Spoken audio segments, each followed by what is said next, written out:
할렐루야. 우리 하나님은 오늘도 살아계시며 우주 만물을 섭리하시며 자기 백성들을 지키시고 보호하시고 더 나아가서 새하늘과 새 땅에 들어갈 하나님을 자녀들로 완성시켜 가시는 줄을 믿습니다. 그런 의미에서 한번 마음을 열고 눈을 들어서 하나님을 바라보면서 힘차게 할렐루야 한번 외치겠습니다. 시작. 할렐루야.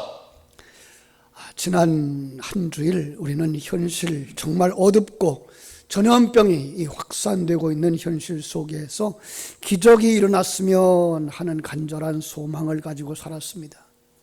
그리고 지난 주일날 말씀 속에서 이것이 기적이다 라고 하는 말씀으로 진정한 기적, 지금 우리 가운데 기적이 일어나고 있다는 사실을 다시 한번 점검해 보는 시간을 가졌습니다.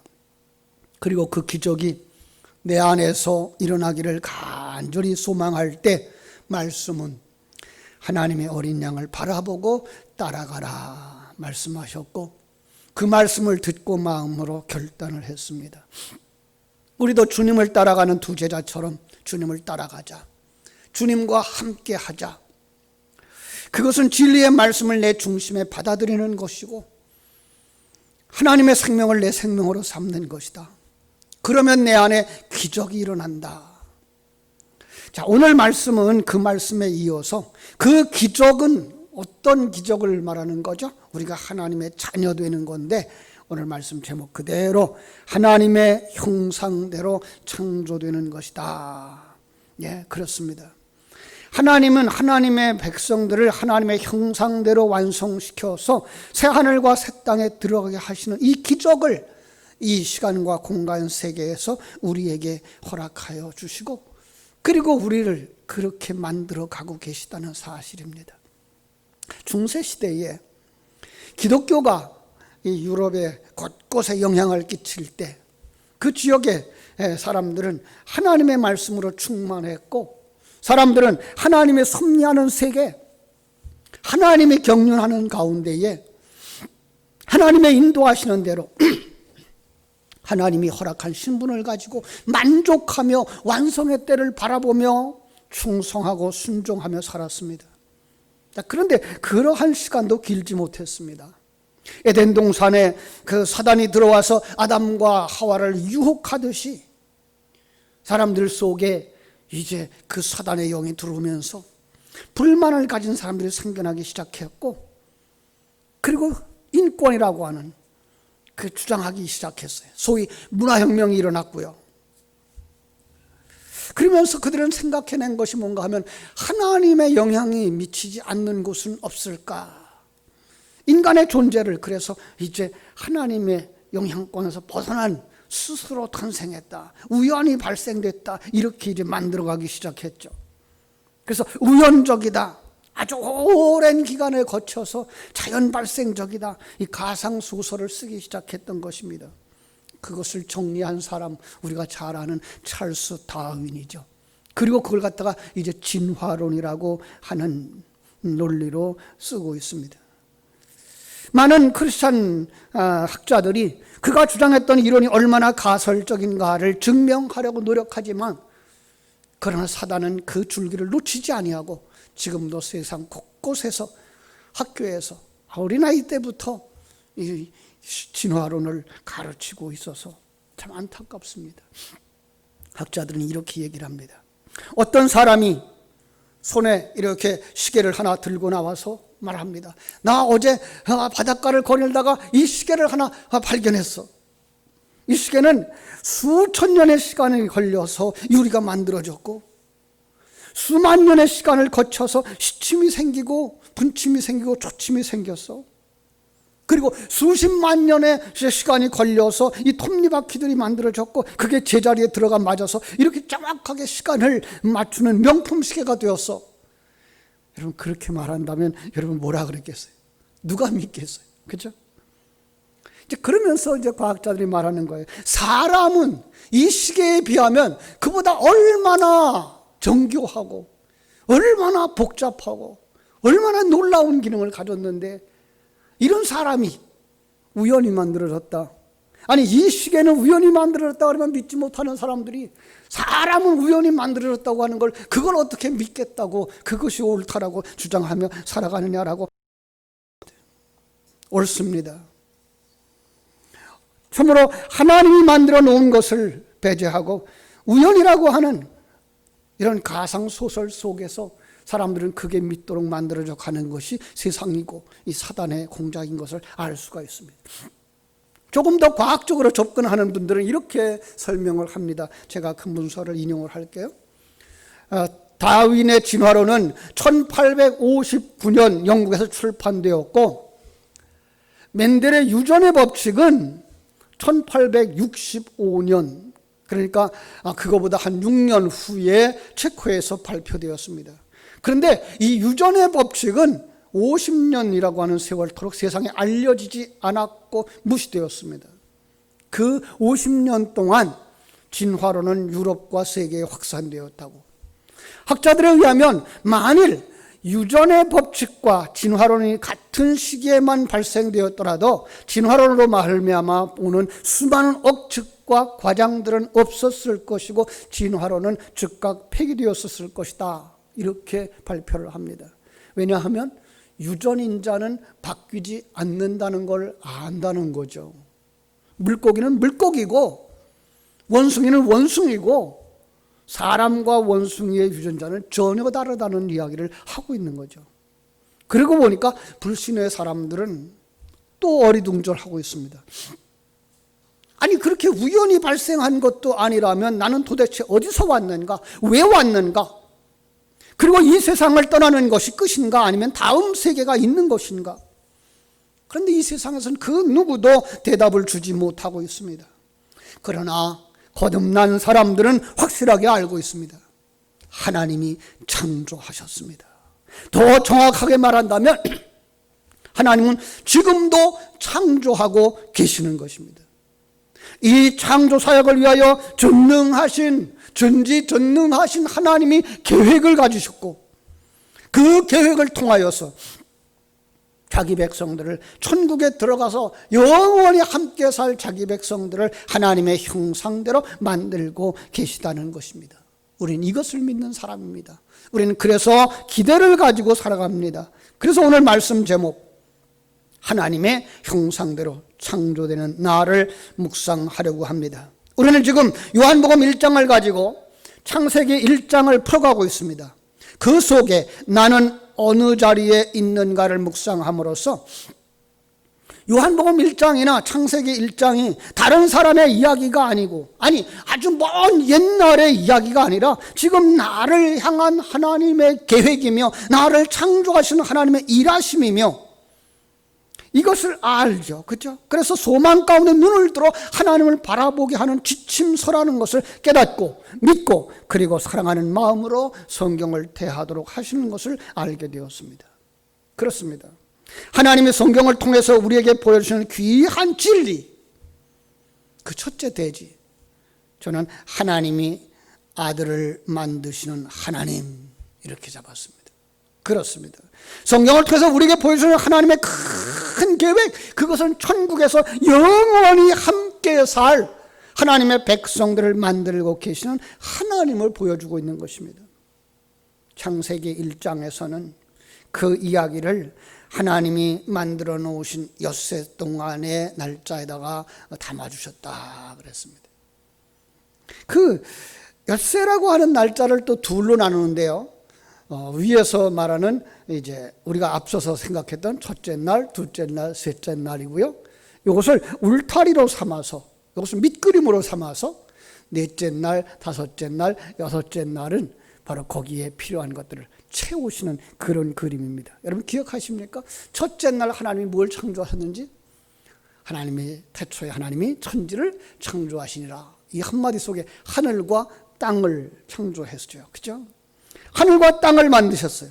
그리고 뭐 말씀하시기를 저녁이 되며 아침이 되니 이는 첫째 날이라. 이 이야기 속에서 어둠의 세계, 밤에서 시작해서 낮으로 가는 하나의 구원 과정이 있다고 했고요. 둘째 날은 이 존재하는 아랫물을 나누었어요. 그래서 윗물과 아랫물로 나누어졌고요. 셋째 날은 이 물 가운데서, 아랫물 가운데에서 마른 땅이 드러나는 그림, 그리고 거기에 풀이 나고 또 씨 맺는 채소, 열매 맺는 나무들을 나게 하셨다. 이걸 밑그림으로 넷째 날, 다섯째 날, 여섯째 날은 거기에 필요한 것들을 이렇게 채우셨습니다. 그러니까 넷째 날은 첫째 날에 만들어 놓은 공간에다가 이제 뭘 만들어요? 밝은 대낮에다가 태양을 만들어 달아 놓으시고, 어두운 밤에다가는요 달도 만드시고 별도 만들어서 달아 놓으신 거죠. 다섯째 날은 아랫물과 윗물을 나눠 놓으신 하나님이 이제 아랫물과 궁창에다가 아랫물의 물고기를, 궁창의 새들을 나르게 하셨죠. 그리고 여섯째 날은 이제 땅을, 그 무트로 드러난 그 땅, 거기서 풀을 먹는 짐승들과 씨 맺는 열매, 씨 가진 열매, 열매 맺는 채소들을 먹고 있는 인간을 만드심으로 말미암아서 그 그림을 꽉 채우셨습니다.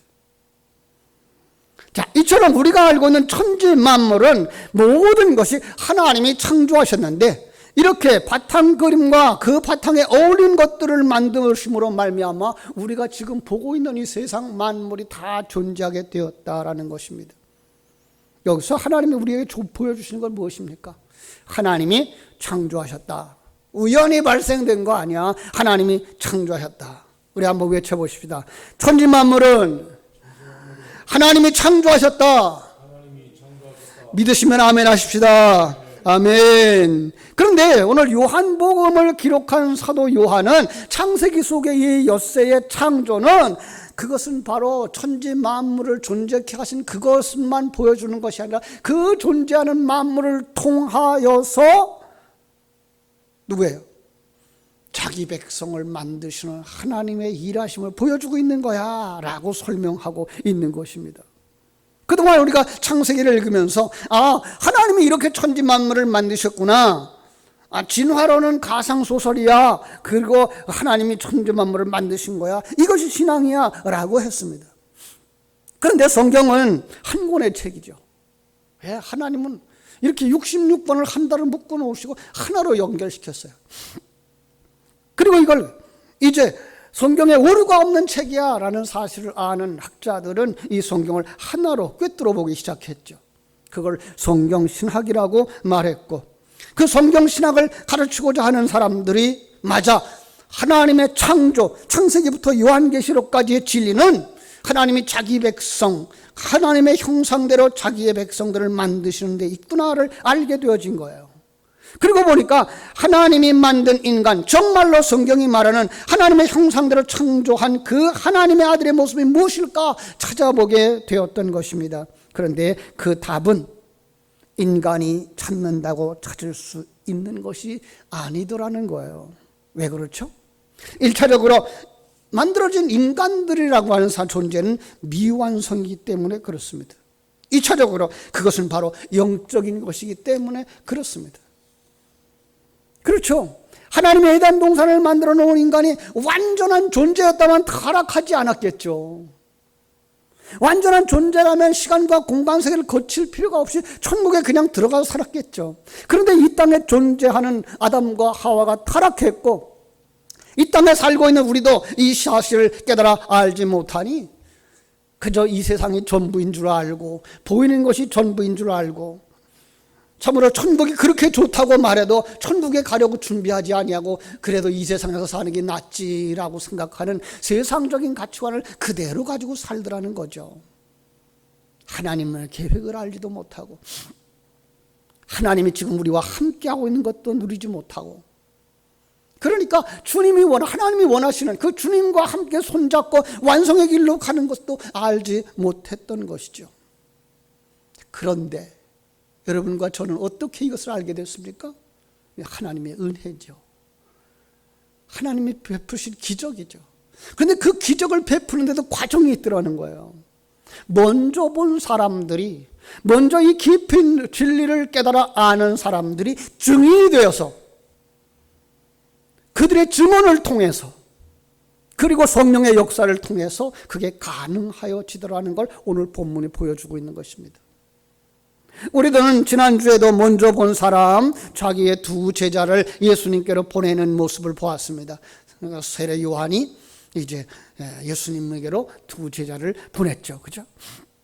두 제자가 예수님을 따라가자 예수님이 그들에게 말씀하기를 와서 보라라고 하셨고요. 그죠? 여기서 우리는 하나님이 자기 백성들을 부르시는 음성을 듣게 되었습니다. 와서 보라는 것입니다. 나를 따라 오라는 것입니다.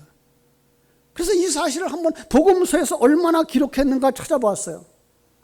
마태복음 4장 19절에 보니까 베드로와 안드레가 고기잡이 하는데 나를 따라오너라 라고 말씀하셨고요. 마태복음 9장 9절에 보니까 세리인 마태가 세관에 앉아서 자기 일에 바쁜데 그를 향하여서 나를 따르라, 나를 따라오라 라고 하는 말을 얼마나 많이 쓰셨을까 복음서에 찾아보니까 22구절이나 되더라고요. 22구절 속에서 25번이나 나를 따르라 라고 말씀하셨어요. 아, 이것이 하나님이 자기 백성을 부르시는 음성이구나. 그러면서 요한은 요한복음 10장 3절로 5절에서 하시는 말씀이 양은 그의 음성을 듣나니 그가 자기 양의 이름을 각각 불러 인도하여 내느니라. 자기 양을 다 내온 후에 앞서가면 양들이 그의 음성을 아는 고로 따라오되 타인의 음성은 알지 못하는 고로 타인을 따르지 아니하고 도리어 도망하느니라 그랬어요. 하나님의 음성을 듣는 자, 그리고 그 음성을 듣고 주님을 따르는 자가 누굴까요? 하나님의 양인 거죠. 하나님의 백성인 거죠. 그 수가 얼마나 될까요? 여기서 우리는 상징적인 숫자가 나오는 거죠. 12이라는 숫자입니다. 그래서 예수님의 제자가 몇이에요? 12. 그렇죠? 구약의 그 야곱의 아들들, 그래서 거기서 발생된 지파가 몇 지파예요? 12. 이것은 상징적인 숫자라 그랬어요. 12를 왜냐하면 아들의 숫자로 쓰기 때문에 그렇습니다. 그래서 요한계시록에 가서도 하나님의 아들들에 관해서 나오는 숫자를 보면 12과 연관되어져 있어요. 12에다가 12를 곱하면 144가 나오고요. 12에다가 완전수 1천을 곱하면 1만 2천이 나오고요. 14만 4천이 나오고요. 그 똑같은 아들들의 숫자인 거예요. 이게 바로 하나님의 아들로 이루어진 세계구나가 천국인 것을 우리는 알 수가 있는 거죠. 자, 물론 오늘 본문은 그 12명이 다 기록되어 있지 않아요. 대표적인 사람들만 기록되어 있어요. 물론 미완성의 모습으로 그려져요. 43절에 볼까요? 빌립이 만난 예수님을 예수께서 말씀하십니다. 빌립을 만나서 나를 따르라. 우리 주님의 음성은 능력이 있고 권위가 있고요. 또 양은 그 주인의 음성을 알고 따르게 됩니다. 그래서 빌립이 벌떡 일어나서 따라갑니다. 그리고 빌립이 나다나엘을 찾아가서 이야기합니다. 45절, 모세가 율법에 기록하였고 여러 선지자가 기록한 그의 메시아를 우리가 만났다. 나사렛 예수라 그랬더니 나다나엘이 한술 더 뜹니다. 야, 나사렛에서 무슨 선한 것이 날 수 있느냐? 그들은 알았죠. 메시아는 베들레헴에서 유대 땅에서 나온다는 거죠. 나사렛에서 무슨 선한 것이 나갔느냐? 빌립이 포기하지 않아요. 나는 다 설명할 수 없지만 와서 보라 그래요. 나다나엘이 예수님 있는 데까지 따라오자 예수님이 말씀하십니다. 얘들아 보거라, 이는 참으로 이스라엘 사람이라 그 속에 간사한 것이 없도다. 나다나엘이 깜짝 놀랍니다. 어떻게 나를 아십니까? 빌립이 너를 부르기 전에 네가 무화과나무 아래에 있을 때에 보았노라. 나다나엘이 거기서 깜짝 놀랍니다. 랍비여, 당신은 정말로 하나님의 아들이요 당신은 이스라엘의 왕이십니다. 아직 그는 예수님을 잘 알지 못했어요. 그는 아직 메시아로 보지 못했어요. 지난주에 말씀드린 것처럼 두 제자가 처음 예수님을 만났을 때 불렀던 것처럼 그저 랍비라고 하는 말을 씁니다. 자, 그런데 어떻게 완성으로 갈까요? 이거 세 번째 대지입니다. 답부터 드린다면 예수 그리스도로 말미암아 완성됩니다. 성경은 하나님께서 자기 백성들을 부르셨을 때에 그들은 미완성의 존재로 등장하는 것을 보고 설정하고 있는 것을 봅니다. 자, 1차적으로 부르시는 음성을 듣고 떠나는 그림을 보게 되죠. 떠납니다. 아브라함을 부르실 때, 믿음의 조상 아브라함을 부르실 때 창세기 12장에도 보면 아브라함아 너는 너의 본토 친척 아비 집을 떠나 내가 네게 보여줄 땅으로 가라. 내가 너로 큰 민족을 이루고 네게 복을 주어 내 이름을 창대하게 하리니 너는 복이 될지라 그랬더니 아브라함이 그 아내 그리고 조카 그리고 하란에서 모든 소유와 얻은 사람들을 이끌고 가나안 땅을 떠나서 가나안 땅으로 가려고 그 자리를 떠나서 쫓아가는 그림을 볼 수가 있습니다. 제자들도 그랬습니다. 마태복음 4장 19절로 22절에 보니까 예수님이 베드로와 안드레를 부르십니다. 나를 따라오라. 그랬더니 그들이 그물을 버려두고 예수를 따릅니다. 버리고 떠났다. 이것이 제자들의 출발입니다. 이것이 하나님의 백성들의 출발입니다. 여기 아주 깊은 뜻이 담겨져 있습니다. 무엇을 버릴까요? 마태복음 13장 44절은 돌아가 자기 것을 다 팔아.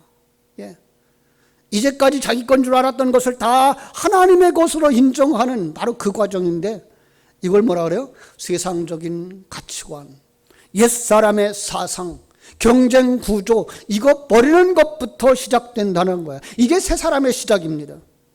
오늘 본문은 그 변화를 몇 가지 단어로 보여주고 있는데 그 중에 하나가 무화과 나무 아래에 있었다라는 거예요. 무화과 나무, 또 하나는 이스라엘 자손이다라고 하는 거예요. 그리고 그 속에 간사한 것이 없다라는 문장이에요. 여러분, 여기 이스라엘과 야곱을 대조하고 있는 그림인 거예요.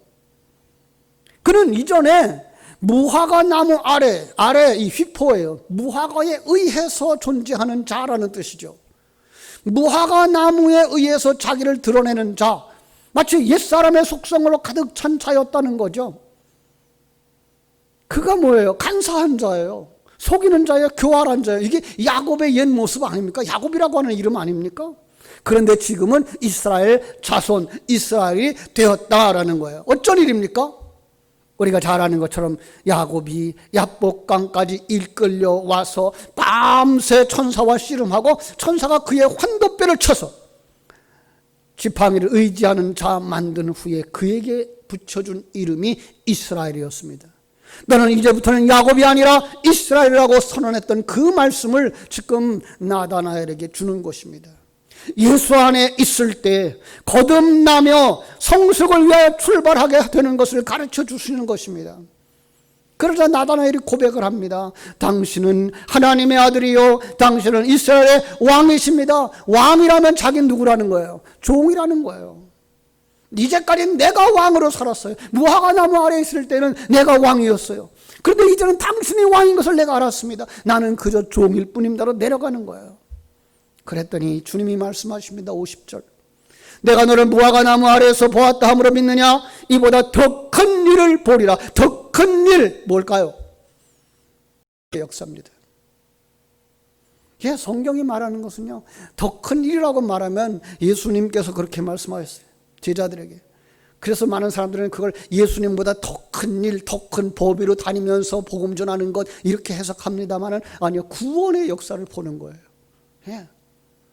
또 하나 보여줄 게 있다 그래요. 51절. 진실로 진실로 너에게 이르노니 하늘이 열리고 하나님의 사자들이 인자 위에 오르락 내리락 하는 것을 보리라. 어디가 생각나십니까?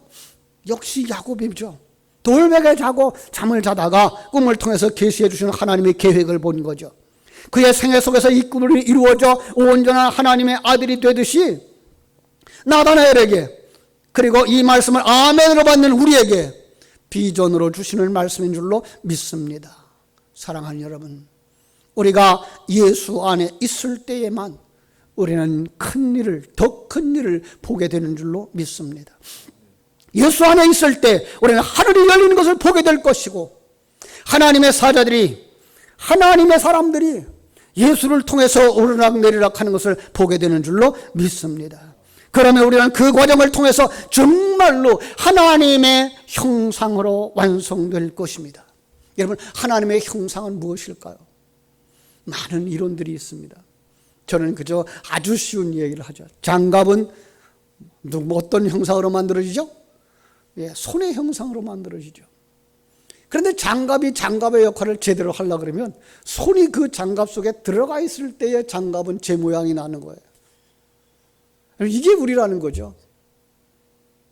여러분, 우리는 정말로 우리 안에 하나님이 들어와 계실 때에, 성자 되신 예수님이 우리 안에 들어와 계시고 성령으로 우리 안에 충만되어질 때에 우리는 하나님의 사람으로서, 하나님의 형상으로서 완성되어진다고 하는 사실입니다.